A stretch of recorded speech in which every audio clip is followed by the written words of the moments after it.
శ్రీమాత్రే నమః. అనగనగనగా ఒక ఆశ్రమం. ఆ ఆశ్రమంలో ఒక ఎలుక ఉండేది. అది పిల్లిని చూసినప్పుడల్లా, అబ్బా, పిల్లి జీవితం ఎంత హాయిగా బయట తిరగొచ్చు. కొంతమంది పిల్లులను పెంచుకుంటారు కూడా. ఎలుకను ఎవరూ ఇష్టపడరు. కలుగులో ఉండాలి. ఛీ, ఏం జన్మ అని ఎప్పుడూ బాధపడుతూ ఉండేది. ఆ ఆశ్రమంలో ఉన్న స్వామీజీకి ఆ ఎలుకపై జాలి కలిగి, పిల్లి జీవితం చాలా బాగుంటుంది అనుకుంటున్నావు కదా, సరే అయితే నిన్ను పిల్లిలా మార్చేస్తాను, ఆనందంగా బ్రతుకు అని పిల్లిగా మార్చేశాడు. పిల్లిగా మారిన ఎలుక అలా తిరుగుతూ ఓ కుక్కను చూసింది. అబ్బా, ఆ కుక్కను చూడు, గ్రామసింహం అంటారు. ఎంత టీవీ, ఎంత రాజసం. అయ్యో, కుక్కగా ఉంటే ఎంత బాగుంటుంది అని అనుకుంది. స్వామీజీ దగ్గరికి వెళ్ళి, స్వామి, నన్ను కుక్కగా మార్చేయండి అని అడిగింది. సరే అని స్వామీజీ కుక్కగా మార్చేశాడు. కుక్కగా మారిన ఎలుక అలా వెళ్తూ అడవిలోకి వెళ్ళింది. అడవిలోకి వెళ్ళిన కుక్కకి సింహం కనిపించింది. ఆహా, సింహం ఎంత గొప్పది, అడవికి రాజు, సింహంలా బతికితే ఎంత బాగుంటుంది. ఛే, నాది ఓ బతికేనా, కుక్క బతుకు అనుకొని మళ్ళీ ఆ స్వామీజీ దగ్గరికి వచ్చి, స్వామి, నన్ను సింహంలా మార్చేసేయి అని అడిగింది. సరే అని కుక్కను సింహంగా మార్చాడు స్వామీజీ. ఆహా, ఓహో, అద్భుతం, ఇంతకంటే అసలు గొప్ప జన్మ ఉంటుందా, అడవికి రాజును, అన్ని జంతువులు మనుషులు నన్ను చూసి భయపడతారు, సూపరు అనుకుంటూ అడవిలోకి వెళ్ళిపోయింది ఆనందంగా.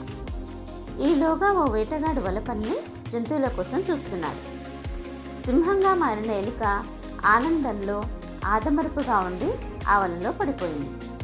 వలలో చిక్కిన సింహానికి, ఛీ, సింహం జీవితం ఎంతో గొప్పదనుకున్నా, ఇంతేనా, అదే ఎలుకగా ఉంటే ఈ వల తాళ్ళన్నీ ఈజీగా కొరికేసేదాన్ని కదా, అసలు వలలో ఎందుకు పడేదాన్ని, అయ్యో, ఎలుక జీవితం ఎంత గొప్పది, అనవసరంగా సింహాన్నయ్యానే అని బాధపడింది.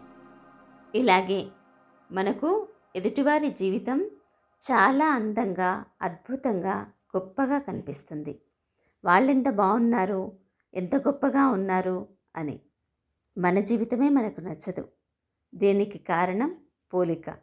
అందరికీ ఏదో ఉంది, ఆనందంగా ఉన్నారు, నాకేదో లేదు అన్న బాధ. ఆలోచిస్తే ప్రతి జీవి, ప్రతి జీవితము అందమైనవే, అద్భుతమైనవే, ఇతరులతో పోల్చుకోకపోతే. మార్చుకోవలసింది ఆలోచన విధానం.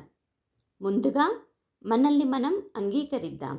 మన జీవితాన్ని, పరిస్థితులని, ఉద్యోగ వ్యాపారాల్ని, కుటుంబాన్ని, మన చుట్టూ ఉండే వ్యక్తులని, సమాజాన్ని పోల్చుకుందాం, పోటీ పడదాం. మనతో మనమే, నిన్నటి నాతో ఈరోజు నేను ఏం నేర్చుకున్నానో, ఎన్ని మంచి పనులు చేశానో, ఎంత ఉపయోగపడగలిగానో తోటివారికి, ప్రకృతికి, ఆర్థిక, సామాజిక, మానసిక స్థాయిల్లో ఎంత అభివృద్ధి చెందాను అని. ప్రతి జీవితానికి కొన్ని అవకాశాలు, కొన్ని పరిమితులు ఉంటాయి. ఉన్న అవకాశాలను సరైన విధంగా ఉపయోగించుకొని పరిమితులను అంగీకరించగలిగితే మన జీవితమే ఓ అద్భుతం. భగవంతుడి దివ్య లీల. జై శ్రీరామ్.